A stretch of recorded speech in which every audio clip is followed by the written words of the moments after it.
Hello friend, आज का हमारा टॉपिक है न्यूरल कंट्रोल एंड कोऑर्डिनेशन। तो आइए शुरू करते हैं। जैसा कि हम लोग जानते हैं कि जो फंक्शन होता है किसी भी ऑर्गन सिस्टम का हमारे बॉडी में, वो कोऑर्डिनेटेड होता है टू मेंटेन होम्योस्टेसिस। तो ये होम्योस्टेसिस का मतलब ये होता है कि अंदर का इन्वायरमेंट को, जो टेम्परेचर है अंदर का, उसको मेंटेन करना, टेम्परेचर को मेंटेन करना। कोऑर्डिनेशन इज द प्रोसेस, एक प्रक्रिया है थ्रू व्हिच टू या more organ interact complement the function of another. यह एक प्रक्रिया है जिसमें कि दो या दो से ज़्यादा ऑर्गन मिल के काम करते हैं, उसी को ही हम लोग कोऑर्डिनेशन बोला जाता है। फॉर एग्जाम्पल, जैसे कि जब हम कोई भी फिजिकल एक्सरसाइज करते हैं तो उस समय एनर्जी का डिमांड जो है बढ़ता है, और जो मेंटेनिंग होता है ये इंक्रीज मस्कुलर एक्टिविटी। इसे मेंटेन करने के लिए हमारा जो मस्कुलर एक्टिविटी है वो बढ़ जाता है। जो सप्लाई होता है वो ऑक्सीजन का इंक्रीज हो जाता है जब हम कोई भी फिजिकल एक्सरसाइज करते हैं, जैसे कि हम लोग खेलते हैं, कूदते हैं, रस्सी फांदते हैं इत्यादि। जो इंक्रीज होता है, सप्लाई होता है ऑक्सीजन का, वो जो ऑक्सीजन का जो आवश्यकता होता है वह भी बढ़ जाता है, और जो हमारा रिस्पायरेशन करने का जो क्षमता होता है वो भी बढ़ जाता है। वो हार्ट बीट हमारा फास्ट हो जाता है। एंड इंक्रीज ब्लड वेसल के द्वारा जो ब्लड फ्लो होता है वह भी फास्ट हो जाता है। जब हम फिजिकल एक्सरसाइज को जब हम स्टॉप करते हैं फिजिकल एक्सरसाइज को जब भी हम लोग स्टॉप करते हैं, तो ऐसा देखा जाता है कि जो भी सिस्टम जो इंक्रीज हुआ था वो अपने आप धीरे धीरे वो अपने नॉर्मल कंडीशन में आना शुरू कर जाता है। जैसे function of muscles, lungs, heart, blood vessel, kidney and other organ coordinated while performing physical exercise. जैसे कि हम लोग जब फिजिकल एक्सरसाइज करते हैं तो उस समय हमारा जो भी मसल्स रहता है, लंग्स रहता है, हार्ट रहता है, ब्लड रहता है, वेसल्स रहता है, किडनी रहता है, और ऑर्गन जो रहता है वो एक साथ परफॉर्म करता है जब हम कोई भी फिजिकल एक्सरसाइज करते हैं। तो इसी तरह जो हमारे बॉडी में जो न्यूरल सिस्टम है वो इंडोक्राइन सिस्टम है, एक इंडोक्राइन सिस्टम की तरह वो काम करता है। वो कोऑर्डिनेट करता है सभी एक्टिविटी को हमारे ऑर्गन में, और इसलिए जो हमारा फंक्शन जो है वो एक सिनुसॉइड फंक्शन में होता है, नहीं एक जैसे में होता है। जो हमारा ये न्यूरल सिस्टम है वो प्रोवाइड करता है organise network to point connection.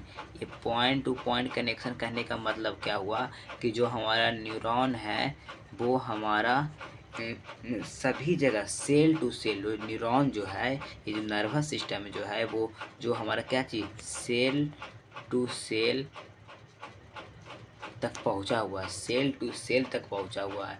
जो भी हमारा ये पॉइंट टू पॉइंट कहने का मतलब ये हुआ कि हमारा जो न्यूरल सिस्टम है वो पॉइंट टू पॉइंट जो सेल के हर एक पार्ट तक पहुंचा हुआ है। कनेक्शन फॉर क्यू कोऑर्डिनेशन के, क्योंकि हमें कोई भी काम होता है उसका क्यू कोऑर्डिनेशन देना पड़ता है। जैसे कि अगर किसी को चोट लगता है तो वो तुरंत अपना हाथ या पैर हटाता है तुरंत एक्शन देने के लिए। द इंडोक्राइन सिस्टम जो होता है प्रोवाइड करता है chemical integration through hormone. Chemical बढ़ावा जो देता है ना, वो हार्मोन जो हार्मोन होता है, जो हमको केमिकल इंटीग्रेशन जो बढ़ावा देता है वो किसके द्वारा देता है, तो हमारे न्यूरल सिस्टम के द्वारा ही देता है। इस चैप्टर में हम लोग पढ़ने वाले हैं न्यूरल सिस्टम के बारे में, human mechanism, control, neural coordination, physical reflex, action etcetera. Neural system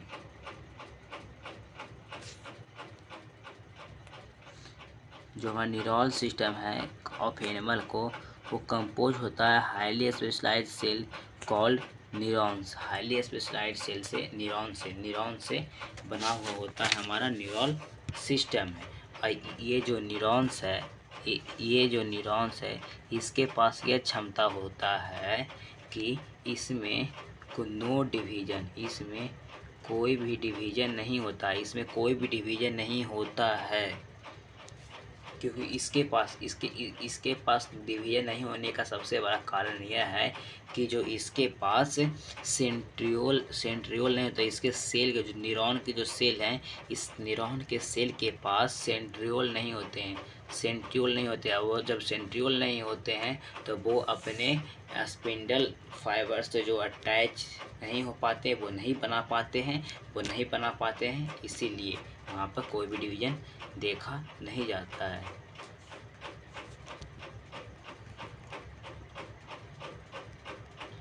neurons जो कि डिटेक्ट करता, रिसीव करता, ट्रांसमिट करता है सभी प्रकार का स्टिमुली। यहाँ पे स्टिमुली कहने का मतलब यह हुआ, स्टिमुली का मेन मतलब होता है हमारा सिग्नल। क्या होता है? सिग्नल। किसी भी सिग्नल को लेना, जो हमारा स्टिमुली करने का मतलब हुआ different kind of stimuli. Signal को डिटेक्ट करना, रिसीव करना और ट्रांसमिट करना, एक जगह से दूसरी जगह ट्रांसमिट करने का काम, जो सिग्नल का ट्रांसमिट करने का काम हमारा न्यूरॉन करता है। जो न्यूरल ऑर्गेनाइजेशन है जो वेरी सिंपल है, लोअर इनवर्टिब्रेट्स में। फॉर एग्जाम्पल हाइड्रा में यह कंपोज है बस नेटवर्क ऑफ न्यूरॉन से। इसमें बस न्यूरॉन का सेल है, आने ओनली साइटोन है। न्यूरॉन्स करने का मतलब ये हुआ कि इसमें बस ओनली साइटोन है, हमारा एक्सॉन नहीं है। जो न्यूरल सिस्टम है वो बेटर होता है हमारा इंसेक्ट में, जहाँ की ब्रेन इज प्रेजेंट जो होता है वो नंबर ऑफ गैंग्लिया और न्यूरल टिश्यू होता है यहाँ नंबर गैंग्लिया। तो हमारे गैंग्लिया, ये हमारा गैंग्लिया कहने का मतलब क्या हुआ? गैंग्लिया ये गैंग्लिया करने का मतलब यही हुआ कि इसमें कलेक्शन ऑफ सेल बॉडीज रहता है। इसमें गैंग्लिया में कलेक्शन ऑफ सेल बॉडीज होता है, इसमें सेल का बॉडी का कलेक्शन होता है।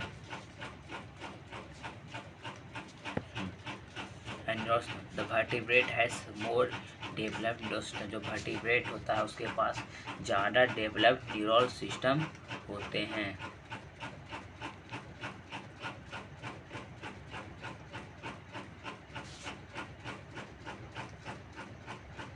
देखो ह्यूमन न्यूरल सिस्टम, जो ये हमारा ह्यूमन न्यूरल सिस्टम है, वो डिवाइड किया गया है दो पार्ट में। पहला सीएनएस न्यूरल सिस्टम और दूसरा पेरिफेरल न्यूरल सिस्टम।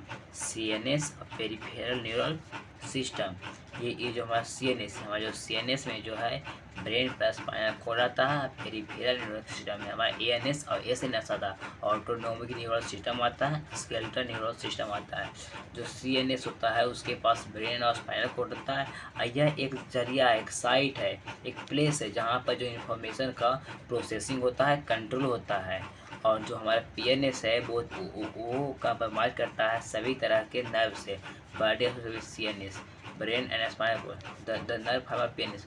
जो पीएनएस का जो नर्व फाइबर होते हैं, वो पीएनएस का जो नर्व फाइबर होते हैं, वो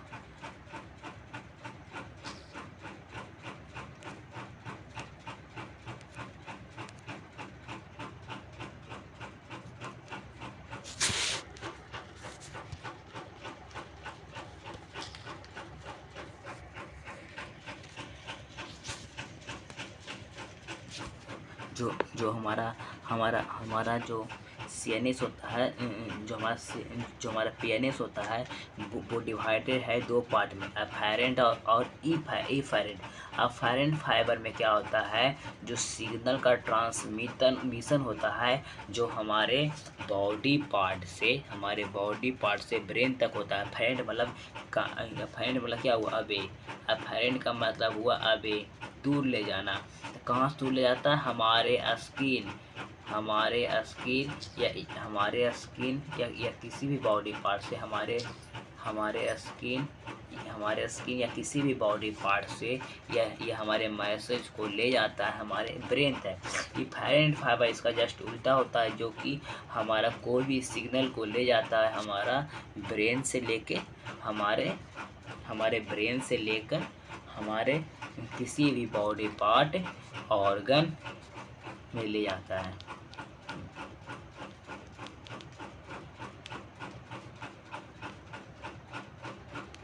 जो जो अफेरेंट नर्व फाइबर होते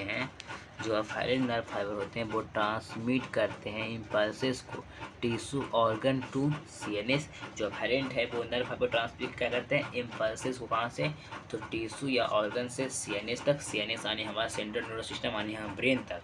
और जो इफेरेंट फाइबर है वो ट्रांसमिट करते हैं इम्पल्सेस को कहाँ से, सीएनएस से, सीएनएस या सेंट्रल नर्वस ब्रेन से कंसर्न पेरिफेरल टिश्यू या ऑर्गन तक।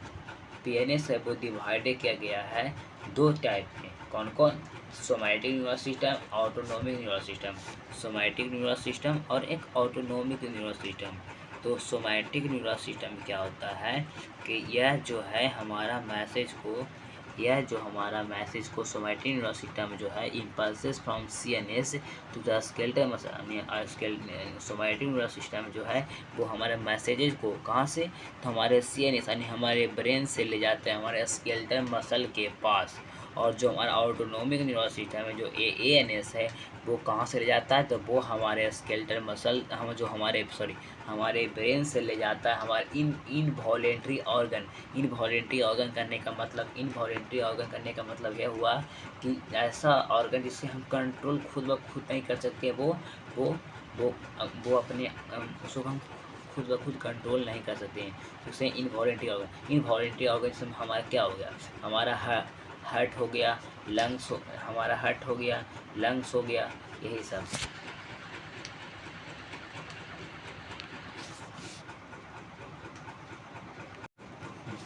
जो हमारा ऑटोनोमिक न्यूरल सिस्टम होता है वो फर्दर डिवाइड किया सिम्पैथिक न्यूरल सिस्टम में और पैरासिम्पैथिक न्यूरल सिस्टम में। सिम्पैथिक न्यूरल सिस्टम का मतलब हुआ कि फ्लाइट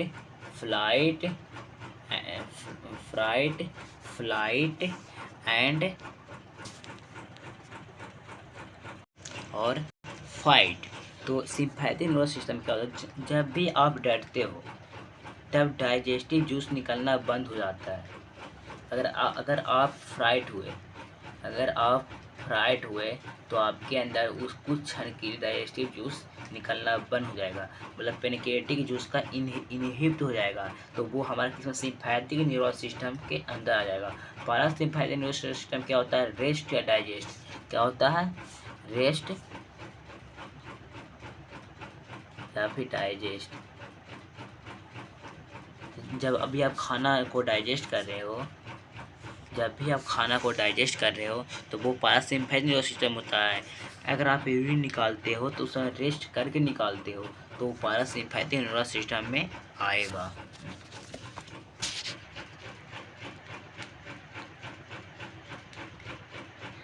जो हमारा विस्करल न्यूरल सिस्टम होता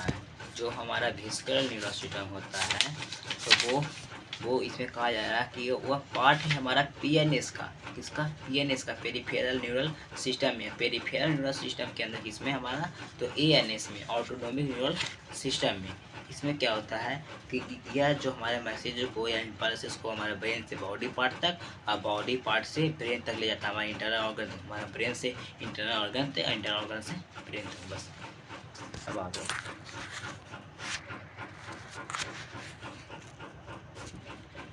तो आगे अगला वीडियो में।